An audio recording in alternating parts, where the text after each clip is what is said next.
Anao tsy misaraka amin'ny fahitalavitra ma TV manolotra ny araba ihany koa ary dia manasanao anaraka hatramin'ny farany fampahalalam-baovao eto amin'ny fahitalavitra ma TV. Mafana be ny resaka mahakasika amin'ny fanendrena ireo mpikambana andrafitra ny gouvernemanta vaovao nazahoana akony izay faneho-kevitra maro samihafa hoentina amintsika izany amin'ny Takariva ity. Ny zavantranga teny ny lapan'ny anteny mera-pirenena teny Tsimbazaza teny akoatra izay ny akon'ny rivodozatra izay mbola namela takaitra maro amina toerana samihafa eto amin'ny firenena manasanao araka nefa nambara teo anaraka hatramin'ny farany fampahalalam-baovao. Mafana ny adevitra eny amin'ny lapana Tsimbazaza eny momba ny fitsinjaram-pahefana ho an'ny commune manana sata amin'ny fe manokana nisy mony fandresen-dahatra tao anatin'izany ary dia nisy mihitsy ny mivoaka ny efitrano fivoriana.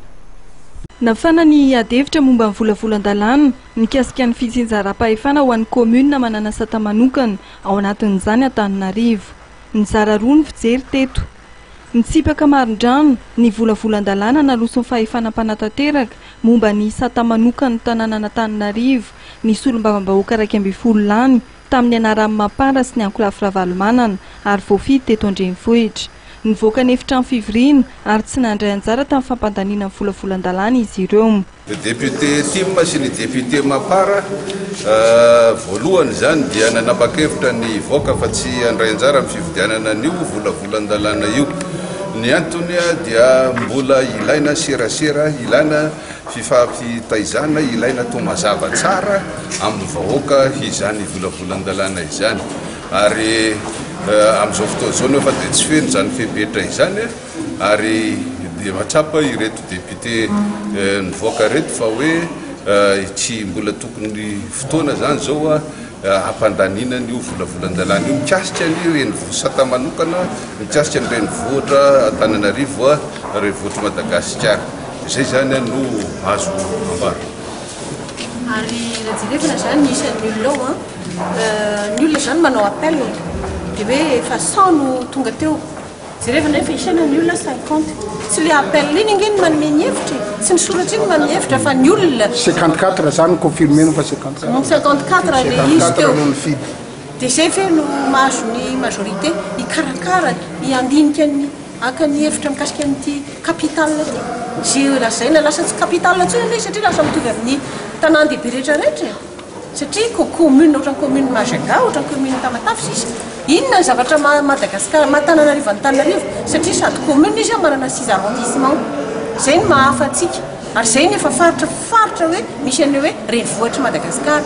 Fa tsy atao mitovy amin'ny commune urbaine rehetrarehetra kory ny Antananarivo. Zany fe ny atao hoe miditra métropolis. Misy lalàna milaza hoe ampiditra antsika métropolis. Zay ny maha-métropolis Antananarivo. Manaraka zay dia manamarika fotsiny aheto fa ny lalam-panorenana antsika dia tsy mametraka ny fokontany ho anisan'ireo collectivité araka voalaza teo.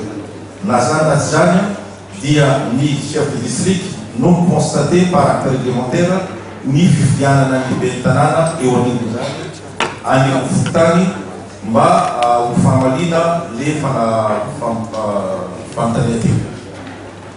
Ny momba ny fifangarom-pahefana eo amin'ny commune Antananarivo sy ny mairie d'arrondissement dia tsy ahina satria mazava tsara ny ao anaty volavolan-dalàna voakiky teo.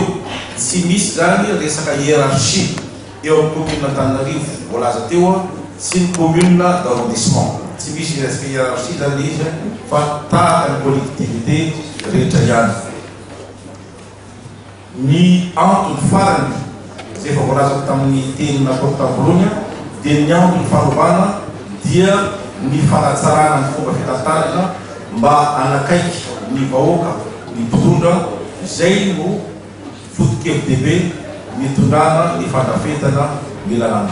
Zay nga mandreo atofoloha Nandresy lahatra kosa teo anivon'ny fahefanam-panatanteraka fa tsy fanasarana Antananarivo ny fametrahana ny rafitra vaovao anaovana ho commune amin'ny boriboritany eny eto Antananarivo. Dia manana anjara subvention tahaka ny commune rehetrarehetra zay fantatsika. Ary ny amin'ny commune urbaine Antananarivo dia araka voalaza amin'ny lalàna io ihany dia manana subvention spéciale. Faharoa dia manamarina koa ary manamafy eto fa tsy misy eritrereto ho fampisarasarana Antananarivo amin'ny lafiny ratsy ny gouvernementa tanynanomanana an'ity lalàna ty ary anisan'ny profo rainarona mba hoe satria efa maro efa fanazavana teo raha sata anankiray ihany no ampiarina ho an'ny commune Antananarivo sy ny amin'ny commune Vaoao raha ohatra ka miheverina fa ny organe délibérant ny Antananarivo renivohitra dia ahitana sotena ny organe délibérant amin'ny commune Voafolona dia efa ezaka natao zany mba analana ny ahiarehetra fa tsy misy hevitra ratsy sanatria amin'zarazarana Antananarivo aparefo azy amin'ny lafiny ratsy ny fanaovana io lalàna io.